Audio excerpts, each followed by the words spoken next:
In this video, we show how to replace a sidewall bracket on a PowerEdge R7725XD. Before working inside the system, read through and follow the safety guidelines to protect the system from potential damage and ensure your personal safety.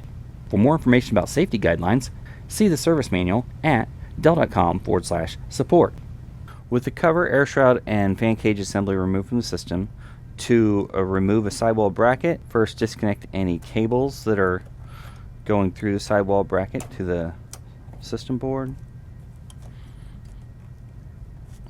Okay, with those disconnected, open up the sidewall bracket and then unroute the cables from the sidewall bracket and move those out of the way. With the cables out of the way, push down on the middle retention clip, slide up a little bit and then towards the center and remove. To install a sidewall bracket, align it with the posts on the side of the system and push down to click it into place.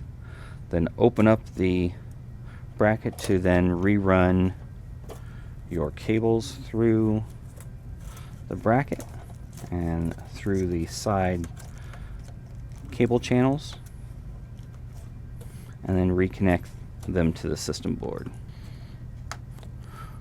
With the cables reconnected, just make sure that everything's routed properly, then close the sidewall bracket. For more information about the PowerEdge R7725XD, visit dell.com/support.